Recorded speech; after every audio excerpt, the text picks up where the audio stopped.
Hello friends, welcome to my YouTube channel. आज हम exercise 1.2 का क्वेश्चन नंबर 1 करने जा रहे हैं। क्वेश्चन नंबर 1 बोलता है कि प्रूव दैट √5 इज़ इररेशनल। हमने प्रूव करना है कि √5 इररेशनल है। तो इसको करने के लिए सबसे पहले हम क्या लिखेंगे, let us assume the contrary that √5 is rational. ठीक है, अगर रैशनल है तो यहाँ पे लिखेंगे √5 is equal to rational number को क्या लिखते हैं, P/Q की फॉर्म में लिखते हैं। तो क्या हो जाएगा A/B।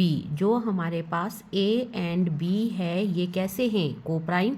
तो A एंड B आर कैसे हैं, को प्राइम।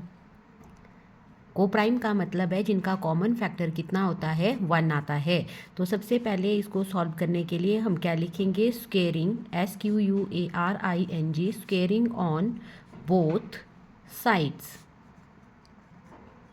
दोनों तरफ स्क्वेयर करेंगे तो क्या हो जाएगा, √5 का square is equal to A का स्क्वेयर अपॉन में B का स्क्वेयर।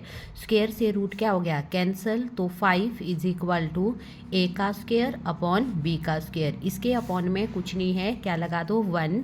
तो क्रॉस मल्टीप्लाई करो, 5 इंटू B स्क्वेयर। तो क्या हो जाएगा, 5B square is equal to A square 1 A square. ठीक है, तो इसको इक्वेशन कौन सी दे दो, फर्स्ट। यहाँ पे रीज़न लिखेंगे, अगर 5A स्क्वेयर को डिवाइड करता है तो 5A को भी डिवाइड करेगा। तो यहाँ पे क्या लिखेंगे, if 5 divides A square then 5 also divides A। ठीक है ना, तो 5A को भी क्या करेगा, डिवाइड करेगा। फिर हम क्या लिखेंगे इसके बाद, put A is equal to, देखो यहाँ पे 5 है, 5 लिखा, AB दिया हुआ है, इसके बाद क्या आता है, C। और C हमारे पास क्या है, C is an integer. C भी हमारे पास कोई एक इंटीज़र है। ठीक है ना, तो यहाँ पे लिखा put A is equal to 5C in equation. कौन सी इक्वेशन में भरना है, फर्स्ट में भरेंगे। तो 5B स्क्वेयर रखा एज इट इज़। देखो A की जगह हम क्या भरेंगे, 5C। क्या भरेंगे, 5C। तो क्या हो जाएगा, 5C का स्क्वेयर। यहाँ पे 5B स्क्वेयर को रखा एज इट इज़, 5 5 25, C का स्क्वेयर। जब B स्क्वेयर निकालेंगे, 25C स्क्वेयर रहा एज इट इज़, 5 कहाँ चला गया, अपॉन में, 5 1 5, 5 5 25।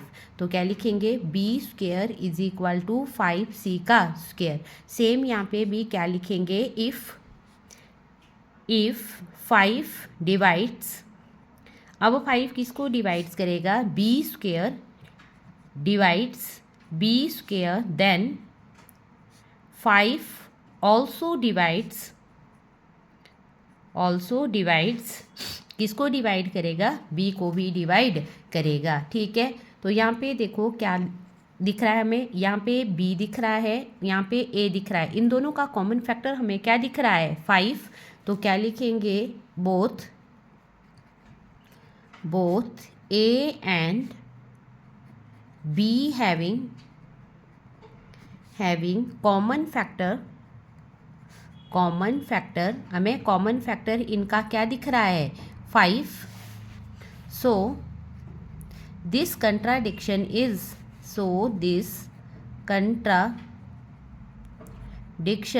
DICTION is arisen. ये किसकी वजह से निकला, arisen, because of our wrong assumption, ASSUMPTION, assumption की वजह से हुआ। देखो क्योंकि हमें कॉमन फैक्टर जो है वो कितना आना चाहिए था, यहाँ पे 1। अगर 1 आता तो हम क्या बोलते कि ये कैसा है, इररेशनल। तो क्या लिखेंगे, देयरफॉर √5 इज इररेशनल। अगर आपको मेरे पढ़ाने का तरीका अच्छा लगे तो प्लीज़ मेरे चैनल को लाइक, सब्सक्राइब और शेयर करना ना भूलें। Thank you.